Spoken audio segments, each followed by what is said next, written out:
How you guys doing today? Odds and Ends RC here. Continuing on with part 3 of the Grand Hauler build.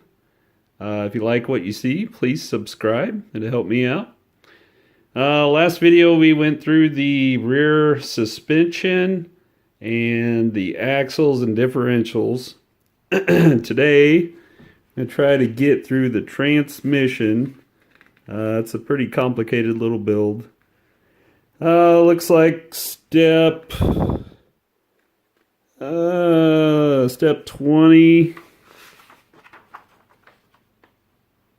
22, 23, 24, 25, 26, and then if it ain't too long, we'll maybe get some wheels and tires on it. We'll have to wait on the fenders though, because I'm going to get everything painted before I install those. Those are kind of fragile, so I don't want to take them on and off a bunch of times. But yeah, we'll try to get to step 29 or 30 or so and get at least the wheels and tires mounted. But yeah, let me jump into it here and put you on time lapse and see what we come up with.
Alright guys, this is what we got done. We got the transmission in, together and in, assembled with the drive shaft. We got the front wheels and tires and the rear wheels and tires mounted and put on.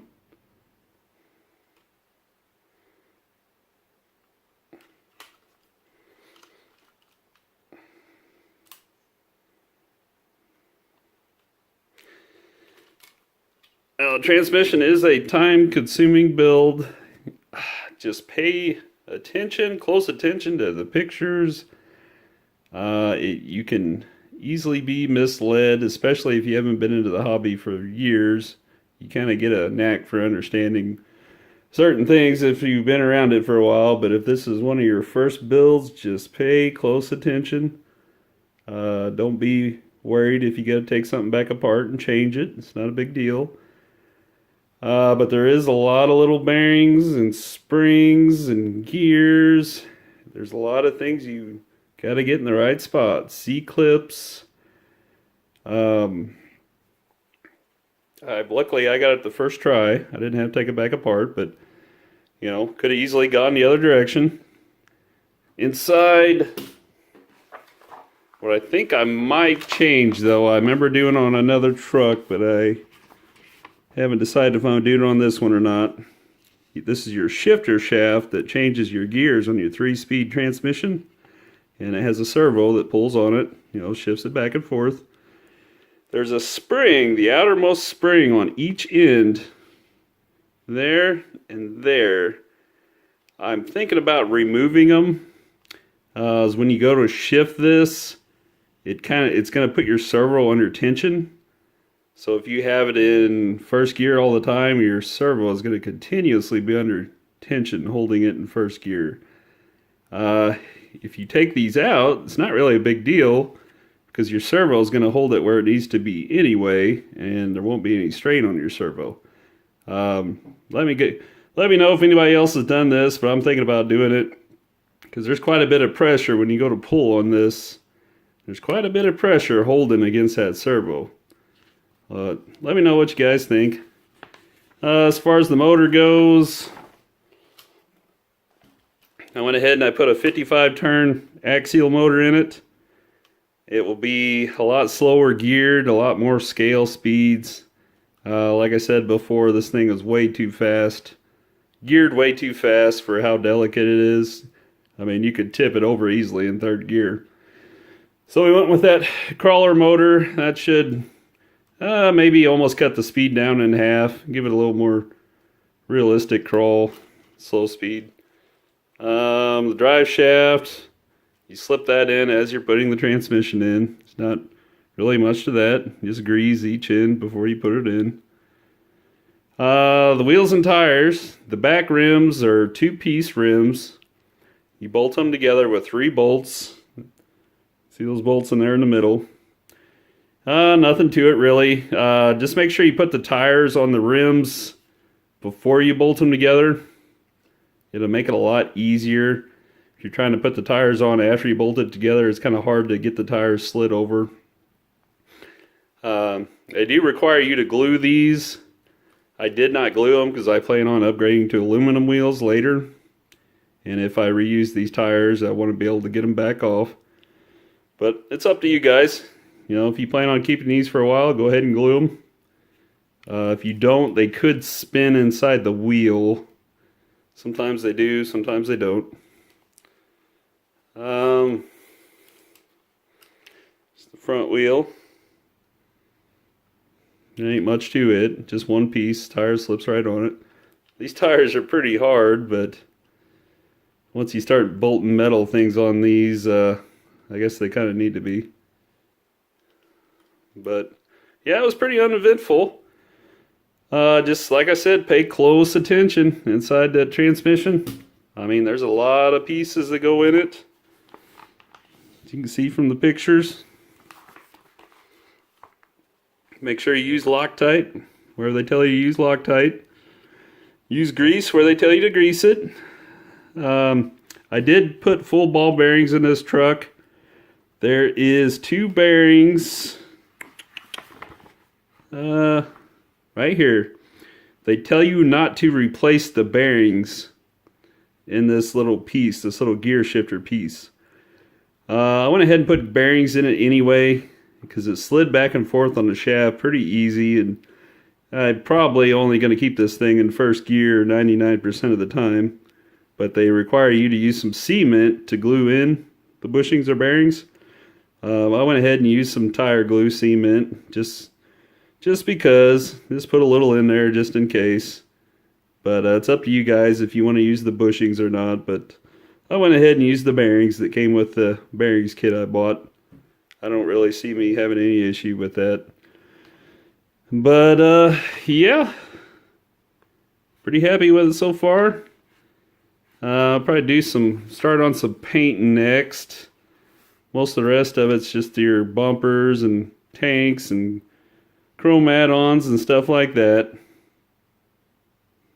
But yeah, thanks for watching, guys. I'll have another video out shortly. Hopefully I have some paint on it. I think I'm going with pearl white and maybe a pearl green on the fenders. Just have to see what it looks like when I start spraying it. But yeah, thanks for spending time with me, and we'll catch you on the next one. Bye.